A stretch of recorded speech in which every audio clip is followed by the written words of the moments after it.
Friends எல்லோருக்குமே வணக்கம்.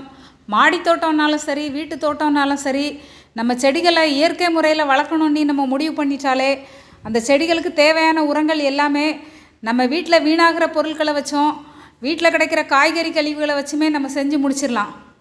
காய்கறி கழிவுகளை மக்க வச்சோம் உரமாக மாற்றி செடிகளுக்கு கொடுக்கலாம். அதை லிக்விட் ஃபெர்டிலைசராகவும் தயாரிக்கலாம்.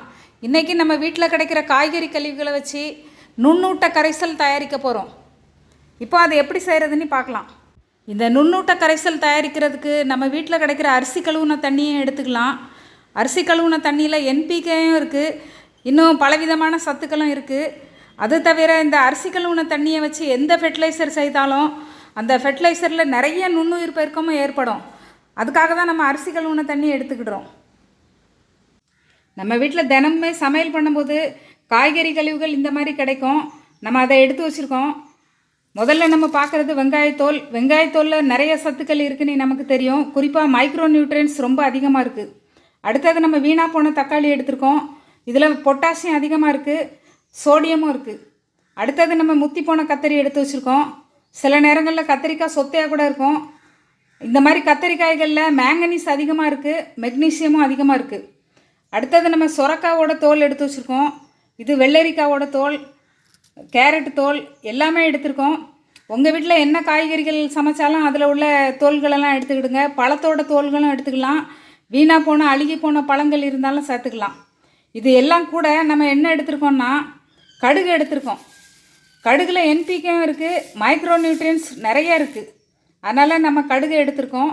அது கூடவே கொஞ்சம் வெல்லம் எடுத்துருக்கோம். வெல்லம் வச்சு எந்த ஃபெர்டிலைசர் செய்தாலும் அதில் நிறைய நுண்ணுயிர் பெருக்கம் ஏற்படும். நுண்ணுயிர்கள் வெள்ளத்தை உணவாக எடுத்துக்கிட்டு நிறைய பெருகும். நம்ம கரைசல் ரொம்ப சத்தானதாக மாறும். அதுக்காக தான் வெல்லம் நம்ம எடுத்திருக்கோம். இங்கே நம்ம அடுத்ததாக எடுத்துருக்கிறது வேப்பலை. நம்ம எந்த ஃபெர்டிலைசர் செய்தாலும் வேப்பலை கொஞ்சம் கலந்துக்கிட்டோன்னா இந்த மண்ணில் இந்த வேர்ப்புழு மாதிரியான பாதிப்புகள்லாம் இல்லாமல் நம்ம செடி நல்லா வளரும், புழுக்களும் வராது. அதனால தான் நம்ம வேப்பலை எடுத்திருக்கோம். இந்த பொருட்கள் எல்லாத்தையுமே நம்ம மிக்சியில் போட்டு அரைக்க போகிறோம். அரைச்சி விழுதாக எடுத்துக்கலாம். இப்போ நம்ம எல்லாத்தையுமே இந்த அளவுக்கு நல்லா விழுதாக அரைச்சிக்கிட்டோம். கடைசியாக இந்த வெங்காயத்தோலையும் கத்தரிக்காயும் அரைச்சதோட கலரை பாருங்கள் எவ்வளோ டார்க்காக இருக்குன்னு. இந்த ஜார் கழுவுன தண்ணி எவ்வளோ டார்க்காக இருக்குன்னு பாருங்கள்.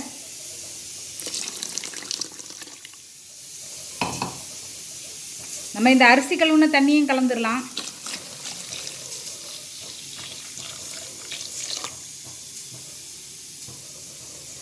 உங்கள்கிட்ட வேஸ்ட் ஆகின மோர் இருந்தால் கூட நீங்கள் ஊற்றலாம்.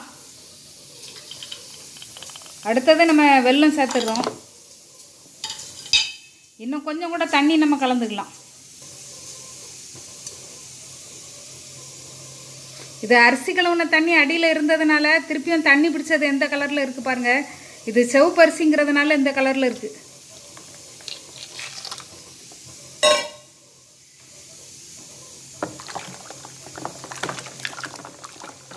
இதை நல்லா கலந்து இந்த மாதிரி விட்டுட்டு ஒரு மூடி போட்டு மூடி நிழல் பாங்கான இடத்துல அப்படியே நம்ம வச்சிடணும். தினம் ஒரு தடவை கலக்கி விடணுன்னாலும் விடலாம், அப்படி இல்லைனாலும் ஒன்றும் இல்லை. நம்ம கரைசலை 7 நாள் நொதிக்க வச்சுருக்கோம். இப்போ செடிகளுக்கு கொடுக்க தயாராக இருக்குது. நம்ம 7 நாள் நொதிக்க வச்சதுனால இதில் நிறைய நுண்ணுயிர் பெருக்கமும் ஏற்பட்டிருக்கும். இதில் எந்த பேட் ஸ்மெல்லும் வரல. இந்த புளிச்சு போன தோசை மாவு ஒரு வாசனை வரும் பார்த்திங்களா, அந்த வாசனை தான் வருது. ஒரு செடிக்கு என்பிகேங்கிற பேரூட்ட சத்தம் ரொம்ப அவசியம், நுண்ணூட்ட சத்தம் ரொம்ப அவசியம். இப்போ நம்ம கரைசலில் நுண்ணூட்ட சத்துக்களும் இருக்குது, நுண்ணுயிர்களும் பெருகி இருக்குது.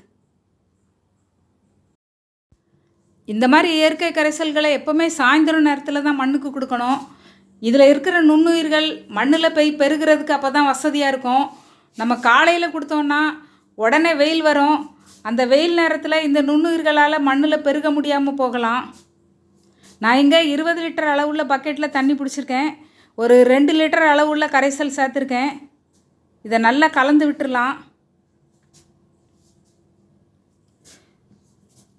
இப்போ நம்ம செடிகளுக்கு கொடுத்துடலாம். நம்ம இந்த கரைசலை ரோஜா செடிக்கு கொடுக்க போகிறோம். எப்போவுமே தொட்டி மண்ணை நல்லா கிளறி லூஸாக வச்சுருக்கணும். அப்போ தான் இந்த மாதிரி கரைசல்கள் நல்லா வேலை செய்யும். அடுத்ததாக இந்த கரைசலை நம்ம கார்டனில் இருக்கிற பெரிய கத்தரி செடிக்கு கொடுக்க போகிறோம். ஏற்கனவே இந்த கத்தரி செடி நமக்கு நிறைய காய்கள் கொடுத்துக்கிட்டு தான் இருக்குது. மறுபடியும் இந்த மாதிரி கரைசல்கள் கொடுக்கும்போது புதுசாக நிறைய மொட்டுக்கள் வந்து நமக்கு நிறைய காய்களும் கிடைக்கும். இது பெரிய செடிங்கிறதுனால இதுக்கு நிறைய கரைசல்கள் கொடுக்குறேன். சின்ன செடின்னா கொஞ்சம் அளவை குறைச்சிக்கலாம்.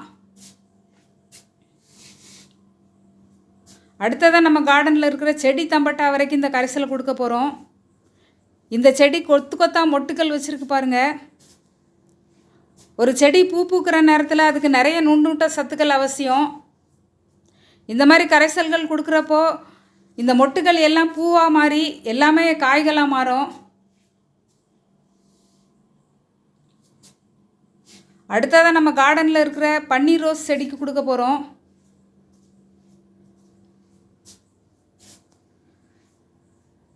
இந்த மாதிரி கரைசல்கள் கொடுக்கும்போது புதுசாக துளிர்களும் வரும், நிறைய மொட்டுகளும் வரும்.